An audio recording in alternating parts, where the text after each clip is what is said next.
Começa a pensar em Stephen King, algumas imagens surgem na nossa cabeça. Pennywise, Carrie, Jack Torrance, Pet Sematary e até talvez a Christine. Ou seja, a gente sempre pensa em terror, sangue, assombrações e medo. Não é à toa que ele é chamado do mestre do terror há várias e várias décadas. Só que existe uma parada muito estranha nisso. Quanto mais você lê Stephen King, menos esse título faz sentido. É claro que se a gente olhar a figura do King de maneira mais superficial, a gente consegue entender porque ele é um ícone do terror e até um ícone da cultura pop. Porém, se você começa a ir um pouco mais a fundo nessa história, você vai perceber que não é algo tão simples assim. Porque o King já nos entregou diversos tipos de história. Uma história sobre amizade na infância, um romance sobre viagem no tempo e amor, uma narrativa sobre prisão, esperança e humanidade, e história sobre vício, culpa, passado e perda. Então talvez a pergunta que não seja Stephen King escreve terror, mas sim a verdadeira pergunta: o que será que o King esconde atrás do verdadeiro terror? Porque se a gente começa a encarar muito esses monstros que o King escreve,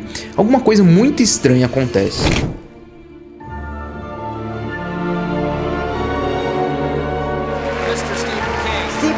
Stephen King.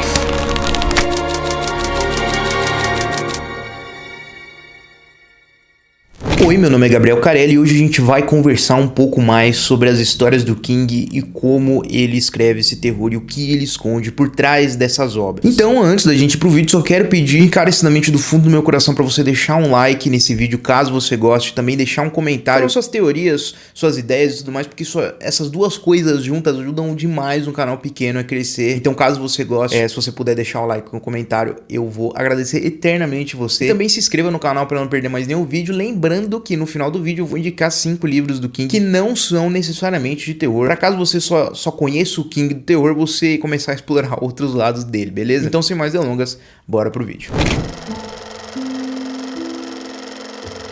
Para começar a consolidar essa ideia geral do que eu quero falar aqui, a gente precisa entender que quando você consome muito ou várias obras de alguém, você consegue notar certos padrões e certas coisas que se repetem. Dentro da própria literatura a gente consegue ver isso com outros autores, como por exemplo Dostoiévski, que dentro de seus livros sempre trata de temas variados, mas que são recorrentes. Geralmente o cenário é aquela Rússia gelada e melancólica. A gente pode ir também para os padrões da literatura de suspense, como por exemplo os livros de Freida McFadden, que sempre contam essas histórias cheias de fórmulas e personagens questionáveis. E se a gente for pro cinema também, a gente pode observar as obras, por exemplo, do Tim Burton, com seus filmes visualmente inspirados no expressionismo alemão e suas histórias que transitam entre o triste e o engraçado. Meu ponto aqui é que o King também tem seu estilo próprio, seus vícios e suas preferências. E se a gente começa a observar os maiores sucessos do King, a gente começa a se perguntar se realmente o foco é no terror. Se a gente começar a pensar em alguns padrões que se repetem nesses livros do King, a gente pode começar a pensar que o sobrenatural se repete várias e várias vezes. Como por exemplo, um palhaço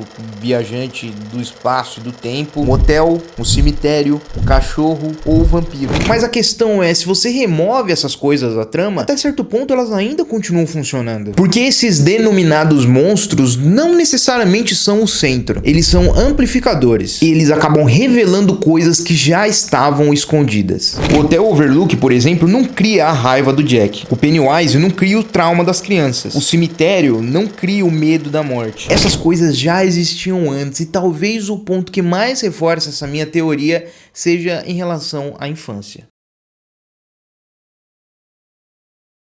E aí a gente chega numa grande questão aqui, que é por que o King escreve tantas histórias sobre crianças? E quando você começa a ler os livros da carreira do King, você percebe que isso se repete várias e várias vezes. O próprio exemplo que eu posso dar aqui é It a Coisa, O Instituto, Conta Comigo, A Incendiária, Conto de Fadas, e até mesmo histórias que não parecem ter relação direta com a infância, tem alguns elementos ali que remetem a isso sim. E se a gente for pensar numa resposta mais óbvia para essa pergunta que eu acabei de fazer, talvez a gente possa falar de que é mais fácil você assustar crianças. Só que eu acho que é exatamente o contrário, porque o King utiliza crianças talvez pela maneira como elas enxergam o mundo, porque elas ainda aprenderam a enxergar coisas que os adultos aprenderam a ignorar. Os adultos geralmente podem estar ausentes ou não percebem as coisas, ou eles não veem, ou enfim, eles estão assim completamente off da história. E talvez o melhor exemplo disso seja o próprio It. Quando as pessoas falam do livro It, a Coisa, geralmente você já associa ao palhaço Pennywise, só que ele aparece relativamente pouco. Porque no fundo mesmo, It não necessariamente é sobre o palhaço. Porque no final das contas ela mostra por que Derry sempre foi problemática, mostrando que foi uma cidade sempre muito marcada por racismo, agressões, desaparecimentos e várias outras desgraças. Porém, os adultos parecem nunca perceber isso, ou ainda pior, parecem não querer perceber, porque aparentemente Derry nasceu dentro do horror já, não foi o Pennywise necessariamente que criou o mal daquela cidade. Então ele sim acaba amplificando isso e necessariamente dando forma ao medo. Lembrando que eu tô falando aqui do livro, tá?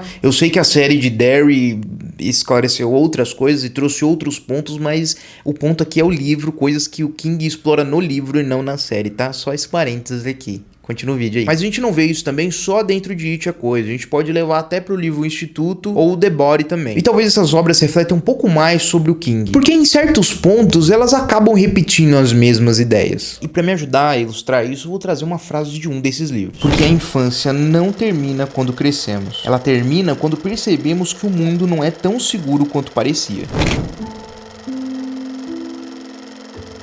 E quando a gente começa a observar os monstros que o King fez, a gente começa também a observar alguns padrões. Porque eles seduzem, prometem algo, parecem oferecer conforto, então começam a consumir tudo. E isso começa a criar relação com a própria vida pessoal do King. Porque caso você não saiba, na década de 70 e 80, enquanto o King escrevia suas maiores obras, ele estava sofrendo com grave dependência de coisas químicas e alcoólicas, se é que você me entende. Porque alguns anos depois, ele admitiu em entrevistas falando que o problema era tão sério que ele não se lembrava de vários trechos de livros que ele escreveu que ele nem lembrava de ter escrito, ou às vezes até livros inteiros. E pensando nessa perspectiva, algumas obras podem mudar um pouco. E eu quero trazer como exemplo aqui O Iluminado. Porque na superfície, o Iluminado parece simples. Uma família cuida do hotel isolado durante o inverno, o hotel é assombrado, o pai enlouquece e acabou a história. Porém, o Hotel Overlook, ele não necessariamente cria nada. Porque o próprio Jack Torrance já chega carregando vários e vários problemas da sua vida pra dentro do hotel. E talvez o que o hotel tenha feito foi só preencher essas lacunas, esses rachados, esses craquelados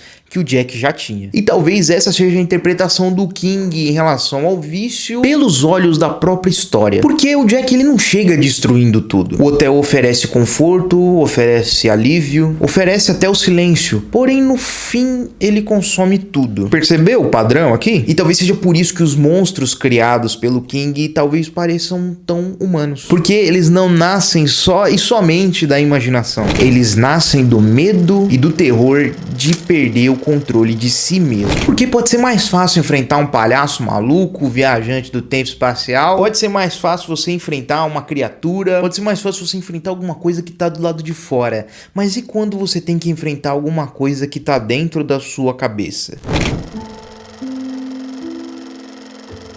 Então, finalmente, a gente volta à pergunta inicial. O Stephen King realmente é um escritor de terror? A resposta é sim, porém isso pode ser um ponto de vista muito superficial das suas obras. Por isso que o King é tão difícil de se colocar dentro de uma caixinha de gênero só. Porque ele escreve também coisas que não só necessariamente esse terror tão famoso e conhecido que a gente já tá cansado de falar sobre. Então, para indicar para vocês 5 livros do King que fogem desses terror clássico dele aí, eu quero indicar para vocês o maravilhoso romance Novembro de 63, a trama de investigação policial de Holly, o matador de aluguel que se arrepende da profissão chamado Billy Summers, o livro que se assemelha muito a Stranger Things e X-Men, só que com criança, que é o Instituto, e o seu livro pós-apocalíptico de 1500 páginas, que é Dança da Morte. E lendo vários livros do King, a gente percebe que suas histórias muitas vezes têm fantasmas, têm assombrações, têm poderes e às vezes não tem nada disso. Porque talvez o terror nunca tenha sido de fato o verdadeiro assunto. Porque talvez o terror fosse apenas uma linguagem. Foi talvez a forma que ele encontrou para poder falar sobre coisas humanas. E talvez seja exatamente por isso que as histórias do King funcionam tão bem. Porque no fundo ninguém sabe como que é enfrentar um palhaço maluco, como é enfrentar um hotel mal assombrado, mas quase todo mundo sabe como é ter medo de perder alguém, medo de crescer ou medo de repetir os mesmos erros dos seus pais. O ponto é que o King entendeu algo muito cedo,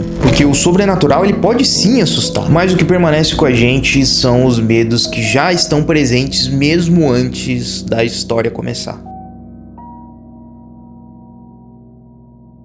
Então foi isso, espero que vocês tenham gostado desse vídeo que deu muito trabalho pra fazer. Se você gostou, claro, por favor, deixa um like e se inscreva no canal, porque isso vai me ajudar, vai me deixar muito feliz. E claro, deixa um comentário também, lembrando, essas coisas ajudam muito o canal pequeno a crescer. E eu ia ficar muito feliz de ter você aqui nesse mundo, nesse universo onde a gente conversa sobre livros, histórias e tudo mais. Beleza? Bom, então é isso, a gente se vê no próximo vídeo, beleza? Falou!